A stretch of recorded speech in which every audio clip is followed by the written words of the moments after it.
Assalamualaikum warahmatullahi wabarakatuh. Nama saya Nova Erliani dengan NIM 12010324233 dari jurusan Manajemen Pendidikan Islam. Di sini saya ingin menjelaskan materi tentang manajemen kurikulum pendidikan Islam. Pertama, kita akan membahas tentang pengertian manajemen kurikulum pendidikan Islam. Manajemen dalam bahasa Inggris artinya pengelolaan atau ketata lolaan.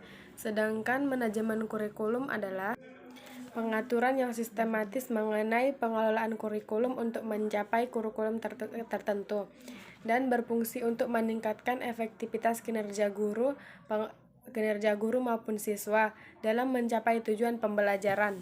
Selanjutnya, pengertian kurikulum. Kurikulum berasal dari bahasa Yunani yang artinya pelari.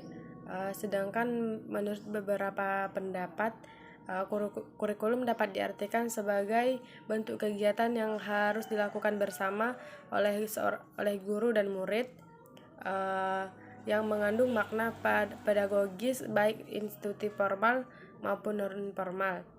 Dan kurikulum dalam pendidikan diartikan sebagai sejumlah mata pelajaran yang harus ditempuh oleh siswa untuk mendapatkan nilai terbaik. Kurikulum juga berfungsi sebagai pedoman yang digunakan oleh seorang pendidik untuk membimbing anak didiknya ke arah tujuan tertinggi dalam pendidikan.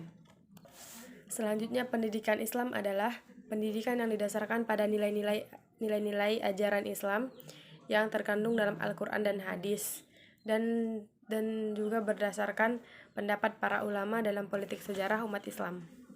Baik, selanjutnya pengertian manajemen kurikulum pendidikan Islam.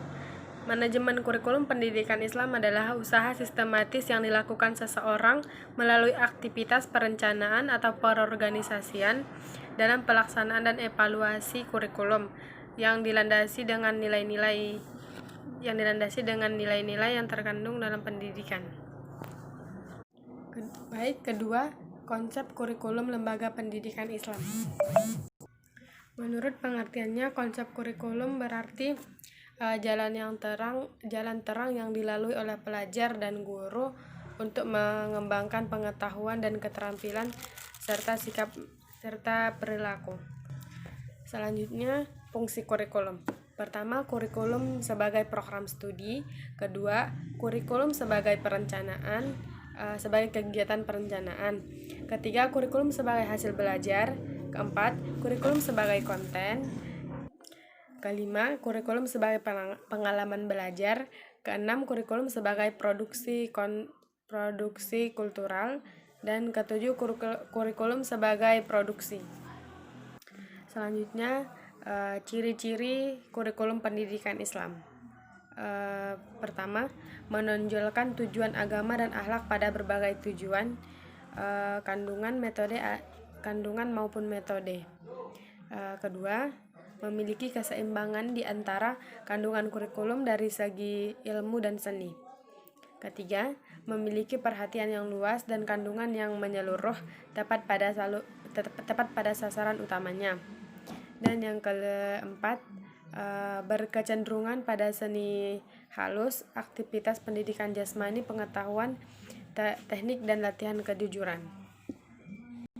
Selanjutnya, prinsip-prinsip dalam pengembangan kurikulum pendidikan Islam, yakni pertama, relevansi. Kedua, efektif dan efisien. Ketiga, kesinambungan. Keempat, fleksibilitas. Dan kelima, berorientasi pada tujuan. Selanjutnya, komponen-komponen pengembangan kurikulum pendidikan Islam. Komponen pertama, perkembangan tujuan pendidikan. Kedua, perkembangan teori belajar. Ketiga, perkembangan siswa. Keempat, perkembangan kultur. Dan kelima, perkembangan bentuk kurikulum yang digunakan. Baik, selanjutnya yang ketiga, dasar-dasar kurikulum pendidikan Islam. Pertama, dasar agama. Kurikulum dapat mendorong siswa dalam membina keimanan agar lebih kuat terhadap ajaran agama. Kedua, dasar falsafah. Pendidikan Islam harus berdasarkan wahyu Allah Subhanahu wa taala dan tuntunan Nabi sallallahu alaihi wasallam serta warisan dan pendapat para ulama. Selanjutnya, dasar psikologis.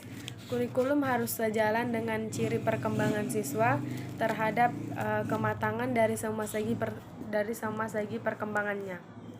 Selanjutnya yang kelima, dasar organisatoris. Dasar ini memberikan landasan dalam penyusunan bahan pembelajaran serta penyajian dalam proses pembelajaran. Oke, selanjutnya yang keempat, materi pokok kurikulum pendidikan Islam. Adapun materi pokok dalam kurikulum pendidikan Islam ini, yang pertama membahas tentang masalah keimanan atau akidah, dan yang kedua masalah keislaman atau syariah, dan yang ketiga masalah Islam atau masalah ihsan atau akhlak. Dan dalam kurikulum pendidikan Islam ini juga membahas tentang hubungan manusia dengan Allah, yang kedua hubungan manusia dengan sesama manusia atau manusia lain, dan yang ketiga hubungan manusia dengan alam. Selanjutnya yang kelima, tujuan kurikulum pendidikan Islam.